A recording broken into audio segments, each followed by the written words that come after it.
శ్రీ విష్ణు రూపాయ నమశివాయ.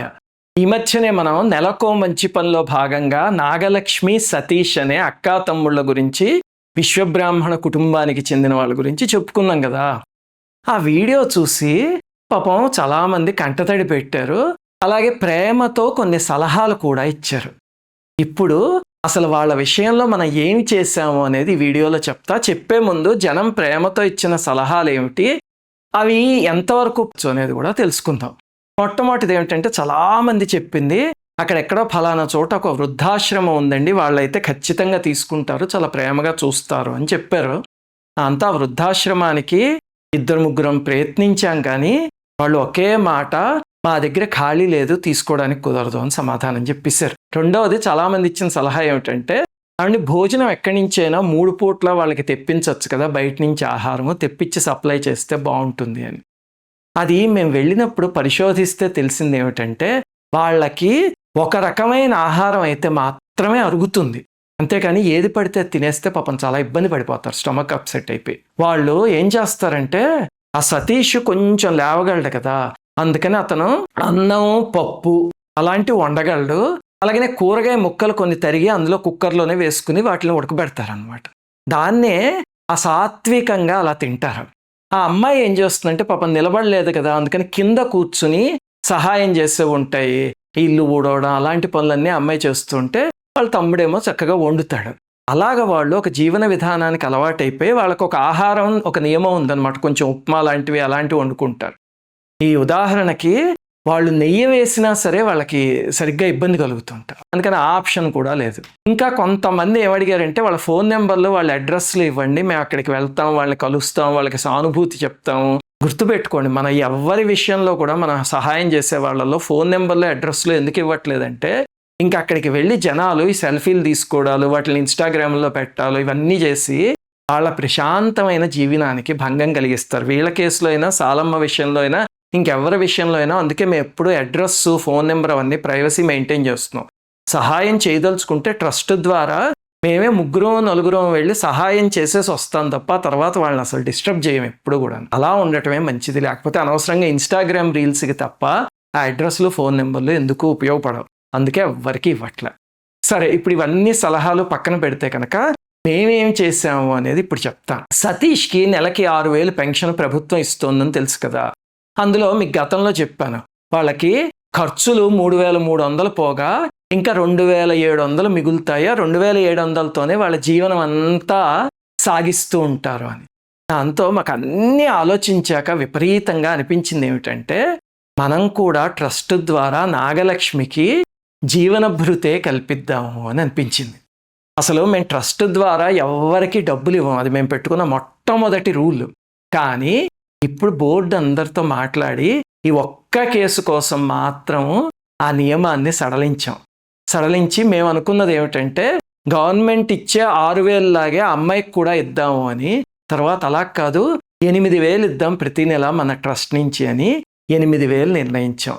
దానికి వాళ్ళు చాలా సంతోషించారు. నాగలక్ష్మి, సతీష్ పొంగిపోయారు ఆ మాట విని. ట్రస్ట్ బోర్డు కూడా ఒక 3-4 నియమాలు పెట్టిందనమాట. మొట్టమొదటిది ఏమిటంటే, ప్రతి నెల 8,000 ఇవ్వడము అంటే అది అవ్వచ్చు, అవ్వకపోవచ్చు, ఎందుకంటే ఏదో ఒకటి ఖర్చు అయిపోతూ ఉంటుంది కదా. అందుకని మొట్టమొదటి నియమం ఏమిటంటే, దానికి సరిపోయేంత అమౌంట్ తీసి పక్కన పెట్టాలి అని.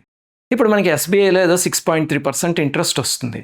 దానివల్ల 15.25 lakhs తీసి పక్కన పెడితే అప్పుడు ఆ అమ్మాయికి ప్రతి నెల 8,000 ఇవ్వడానికి కుదురుతుంది. అందుకని ట్రస్ట్ మొట్టమొదట ఆ పని చేయాలి అని నిర్ణయించింది. రెండోది ఏమిటంటే, వాళ్ళకి ఎంతకాలం అవసరం అవుతుందో అంతకాలం ఆ ధనాన్ని ఇంకా తీయకూడదు, దేనికి వేరే సేవకి ట్రస్ట్ ద్వారా వాడకూడదు. వాళ్ళకి అవసరమైనంత కాలం వాళ్ళకే వాడి ఆ తరువాత వేరే సేవకి వాడాలి తప్ప అప్పటిదాకా తీయకూడదు. ఇది ట్రస్ట్ పెట్టిన రెండో నియమం. మూడోది ఏమిటంటే, మంత్ 1వ తారీఖు అయ్యేసరికి ఆటోమేటిక్గా వెళ్ళి వాళ్ళ అకౌంట్లో పడిపోవాలి అని ఒక నియమం పెట్టింది. 4వ నియమం ఏమిటి అంటే, ఇది ఇంత ధనాన్ని పక్కన పెట్టడం అనేది కొంచెం పెద్ద పనే కదా, అది ఖచ్చితంగా టైం పడుతుంది. అప్పటిదాకా అది ఏర్పాటు అయ్యేదాకా నా జోబులోంచి నేనే ఇవ్వాలి అని. అందుకని ఈ నెల 1వ తారీఖున మా జోబులోంచి, మా శాలరీలోంచి ఇచ్చేసాం. మేము కూడా చాలా భయపడ్డాం, ఇంత పక్కన పెట్టగలమా, అసలు సాధ్యమేనా అని. కానీ ఈసారి మొట్టమొదటి విరాళం ఎవరిచ్చారో తెలుసా? రమ్యానంద భారతీ స్వామిని ఉన్నారు కదా, మన కుర్తాళం పీఠాధిపతి శ్రీ శ్రీ శ్రీ సిద్ధేశ్వరానంద భారతి మహాస్వామి వారి శిష్యురాలు ఇప్పుడు తిరుపతిలో శ్రీశక్తి పీఠం అనే ఆ పీఠాన్ని నిర్వహిస్తున్న తల్లి ఉన్నారు కదా, గొప్ప మంత్రసాధకురాలు. మొట్టమొదటి విరాళం ఈసారి ఆ తల్లి చేతి ద్వారా అందింది. ఆవిడ గొప్ప మంత్రసాధకురాలు, అందువల్ల వీళ్ళ జీవితాలు అమ్మవారి దయ వల్ల బాగుపడాలి అని కోరుకుంటున్నాం. సరే, ఇప్పుడు ఆ రకంగా డబ్బు ఏర్పాటు చేద్దాము అని నిర్ణయించుకున్నాం. మీ అందరికీ కూడా ఈ సబబు అనే అనిపించి ఉంటుంది కదా, కానీ ఉత్తి డబ్బు ఇచ్చేస్తే సరిపోతుందా? వాళ్ళు ఇండిపెండెంట్గా బ్రతకగలగాలి. అలాగే మనం చేసే సొల్యూషన్ ఫుల్ ప్రూఫ్గా ఉండాలి. అది ఎలా చేసాము అనేది ఇప్పుడు చెప్తా. మొట్టమొదటి ఏం చేసామంటే వాళ్ళిద్దరికి 2 బ్యాంక్ అకౌంట్లు ఓపెన్ చేయించాం. సతీష్కి ఒక పాత ఫోన్ ఉంది, పాప అమ్మాయికి ఫోన్ లేదు. అందుకని మేము మొట్టమొదటి చేసిన పని ఏమిటంటే ఒక శాంసంగ్ స్మార్ట్ ఫోను, ఏదో 6 జీబీది 128 జీబీ ఉన్నది ఆ ఫోను, దాని ఛార్జరు. అలాగనే సుశీల్ చెప్పింది ఏమిటంటే అమ్మాయికి పట్టు ఉండదు కదా, అది కింద పడిపోతే అలాగా అంది. అందుకని దానికి ఒక case, tamper glass, SIM card అన్నీ. పాప అమ్మాయి సరిగ్గా పట్టుకోలేదు కదా, అందుకని ఏం చేస్తామంటే ఒక పౌచ్ తీసి ఆ పౌచ్లో అది పెట్టి ఆ అమ్మాయి మెడలో వేసుకునేలాగా అనమాట.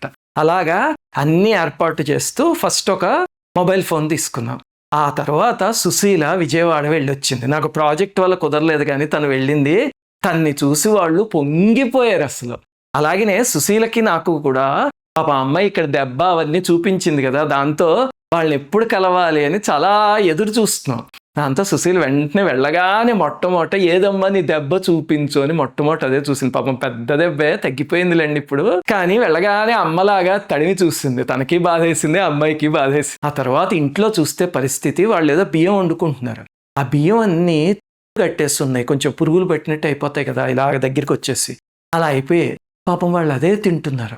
దాంతో చాలా బాధ కలిగి ఏం చేస్తామంటే మొట్టమొదట డీమార్ట్ నుంచి ఆ నెలకంతా సరిపోయే సామాన్లు, బియ్యం, రవ్వలు, అటుకులు, పంచదార అవన్నీ తెప్పించాము. రెండోది ఏమిటంటే వాళ్ళ ఇంట్లో గిన్నెలు అవి సరిగ్గా లేవు, అందుకని బియ్యం పోసుకోవడానికి ఒక బియ్యం డబ్బా, కొన్ని స్టీల్ సామాన్లు అవి, అలాగే టీ కాచే పాత్రలు, గ్లాసులు, కంచాలు, గిన్నెలు అవన్నీ తెప్పించి ఒక చిన్న కిచెన్ లాంటిది వాళ్ళకి ఒకటి ఉంది, కానీ ఇంకా బెటర్గా ఏర్పాటు చేసాం. దీనికోసం మన ఛానల్ బృందం కూడా వెళ్ళారు అక్కడికి. గదంతా సర్దారు ఒకసారి.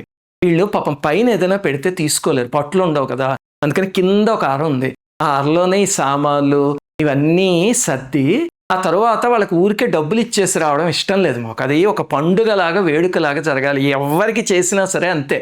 అందుకని ఆ ఇంటి ముందు చక్కగా ఒక షామ్యాన వేయించి, అలాగే ఆ ఇంట్లో దేవుడు పటం లేదు, అందుకని వాళ్ళ బంధువు ఒక ఆయన చేత ఒక శివుడి పటం తెప్పించి మొట్టమొదట సుశీల పూజ చేసి పరమేశ్వరుడికి అప్పుడు ప్రారంభించింది. వాళ్ళని, శివయ్య మేము ఈరోజు ఇక్కడ ఉంటాము, సాయంత్రం అయ్యేసరికి వెళ్ళిపోతాం, వాళ్ళిద్దరే ఉంటున్నారు, అది మాకు బాధ వేస్తుంది కదా, ఈ రోజు నుంచి వాళ్ళిద్దరిని కంటికి రెప్పలా కాపాడే బాధ్యత నీది, పార్వతమ్మది, మీరిద్దరే తల్లిదండ్రుల్లాగా వాళ్ళని చూసుకోవాలి అని చెప్పి శివయ్యకి అప్పుచెప్పి ఆ తర్వాత వాళ్ళకి స్వీట్లు అవి తినిపించి అప్పుడు కొత్త బట్టలు పెట్టింది. ఆ తర్వాత ఏం చేసామంటే నెలకి 8,000 ఇవ్వబోతున్నాం కదా జీవన భృతి, అది ఒక చెక్కు రూపంలో పెద్ద బొమ్మలాగా వాళ్ళకి అందజేస్తాం అనమాట. ఎందుకండి అది అంటే వాళ్ళకు కూడా అది పండుగలాగా జరిగి గుర్తుండాలి అది, అంతేగాని ఏదో మీకు డబ్బులు ఇచ్చేసి అయిపోయింది కదా 2 సెల్ఫీలు తీసుకుని వచ్చేయడం కాకుండా ఒక వేడుకలా జరిగి ఆ వేడుక వాళ్ళకి ఎల్లకాలం గుర్తుండాలి. అందుకని చక్కగా చెక్కు బొమ్మ లాంటిది తీసి వాళ్ళకి ఇచ్చాం.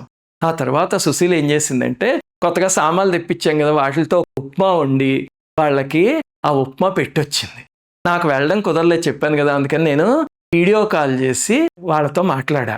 సరే వాళ్ళకి ధనం ఇచ్చాం, బాగానే ఉంది. ఆ తర్వాత వాళ్ళు ఇండిపెండెంట్గా ఇద్దరు మాత్రమే బ్రతకడానికి వాళ్ళని ఎలా ఎంపవర్ చేసామో ఇప్పుడు చెప్తా. నేను అసలు ఆ మొబైల్ తీసుకున్నది అందుకోసమే. అందులో ఏం చేసామంటే స్విగ్గీ, ఏదైనా వాళ్ళకి ఆకలిస్తే ఏ ఇడ్లీయో ఆర్డర్ చేసుకోవడానికి, అలాగే ఇన్స్టామార్ట్ అని ఈ గమ్ముని సరుకులు అవి తెప్పించుకునే ఉంటాయి కదా అలాంటి యాప్లు, అలాగే 1mg అని ఒక మెడికల్ మందులు అవి తెప్పించుకునే యాప్ ఉంటుంది, అవన్నీ ఇన్స్టాల్ చేసి అలాగే చుట్టుపక్కల ఉన్న వాళ్ళ నెంబర్లన్నీ ఆ మొబైల్లో సేవ్ చేసాం. వీటిని కూడా ఈ యాప్ని పెద్ద పెద్ద ఐకాన్స్ కింద హోమ్ స్క్రీన్లో పెట్టాం, ఎందుకంటే పాపం వాళ్ళు ఇలా నొక్కలేరు కదా, పెద్ద ఐకాన్ ఉంటే సరిగ్గా నొక్కకపోయినా పలుకుతుంది అని. అలాగే ఒక యూపీఐ యాప్ ఇన్స్టాల్ చేసి వాళ్ళకి డబ్బులు ఎలా పే చేయాలి, దాంతో ఎలా కాల్ చేయాలి మొబైల్తో అవన్నీ నేర్పించాం. వాళ్ళిద్దరే బిక్కుబిక్కుమంటూ ఉంటారు కదా, అందుకని ప్రతి నెల క్షేమ సమాచారం కోసం వాళ్ళు ఒక వీడియో తీసి పంపించేలాగా ట్రైన్ చేయించాం. ఇవన్నీ ఇంతకీ ఎవరు చేస్తారంటే వాళ్ళకి హేమంత్ అని ఒక కజిన్ ఒక ఆయన ఉన్నాడు, పాత వీడియోలో చెప్పాను కదా, అతను మన ఛానల్ సబ్స్క్రైబర్. తను వాళ్ళకి ఇవన్నీ నేర్పించి అలాగే వాయిస్ ఇన్స్ట్రక్షన్ ఎలా ఇవ్వాలి ఫోన్కి అనేది కూడా నేర్పించాడు. వీళ్ళ నాన్నగారు హేమంత్ వాళ్ళకి చిన్నతనంలో ఎంతో చేశారట. అంటే హేమంత్ వాళ్ళకి పెదనాన్నగారు ఆయన. దాంతో ఆయన ఎప్పుడు మర్చిపోలేము అని చెప్పి వీళ్ళని కనిపెట్టుకుని ఉంటున్నాడు. అతను హైదరాబాద్ నుంచి వచ్చేసాడు ఇక్కడికి వీళ్ళ కోసం అని చెప్పి సుశీల వెళ్ళినప్పుడు. సరే, ఇంకా వీడియో ముగించే ముందు కొన్ని ముఖ్యమైన విషయాలు ఏమిటంటే, వాళ్ళిద్దరి పుట్టినరోజులు సతీష్ది 14 అక్టోబరు, నాగలక్ష్మిది 1 మే కార్మిక దినోత్సవం రోజు. అందుకని ఆ రోజుల్లో మేము ప్రతి సంవత్సరం కూడా వాళ్ళ పేరు మీద పూజ చేస్తాం, క్షేమంగా ఉండాలని. మీరు కూడా ఆ రోజుల్లో భగవంతుడికి నమస్కారం చేసుకోండి. ఇంక ఈ తర్వాత నెక్స్ట్ స్టెప్స్ ఏమిటండి అంటే, ఆ అమ్మాయికి వీలైతే గవర్నమెంట్ నుంచి కూడా పెన్షన్ వచ్చేలాగా చేద్దాము అని చూస్తున్నాం. అప్పుడు ఇవన్నీ కలిస్తే వాళ్ళకి మంచి అమౌంట్ వస్తుంది కదా అని. అది మేము ప్రయత్నిస్తున్నాము. కానీ మన ఛానల్ సబ్స్క్రైబర్స్ ఎవరైనా విజయవాడ దగ్గర ఆ పెన్షన్ అవి చేయించగలిగే అధికారులు ఉంటే కనుక మాకు మెసేజ్ చేయండి. ఎందుకంటే మీ సహాయం కావాలి. అందరం కలిసి ఆ అమ్మాయికి పెన్షన్ ఏర్పాటు చేయిస్తే గవర్నమెంట్ నుంచి ఇంకా ఉపయోగం ఉంటుంది. శ్రీమాత్రే నమః. అందరికీ నమస్కారం. సుశీల నండూరి శ్రీనివాస్ చారిటబుల్ ట్రస్ట్ చేసే సేవకి డొనేషన్ ఇవ్వదలుచుకున్నారా? అందుకు 2 మార్గాలున్నాయి. ఫస్ట్ మెథడ్, susila-nanduri-srinivas.org అనే మన వెబ్సైట్కి వెళ్ళి పైనున్న డొనేట్ నౌ అనే బటన్ని క్లిక్ చేయండి. అక్కడున్న ఫామ్లో మీ డీటెయిల్స్, గోత్రం ఫిల్ చేసి డొనేషన్ ఇవ్వచ్చు. అలా చేస్తే రిసిప్ట్ కూడా ఆటోమేటిక్గా వస్తుంది. ఇన్కమ్ ట్యాక్స్ ఎగ్జెంప్షన్కి కూడా వాడుకోవచ్చు. సెకండ్ మెథడ్, మీ డొనేషన్ ఇక్కడ చూపిస్తున్న అకౌంట్ నెంబర్కి కానీ QR కోడ్కి కానీ పంపించండి. సెకండ్ మెథడ్లో డొనేషన్ పంపిస్తే ఆ స్క్రీన్ షాట్ని ఈ క్రిందున్న వాట్సాప్ నెంబర్కి మీ పేరు, గోత్రంతో సహా పంపించండి. శ్రీమాత్రే నమః.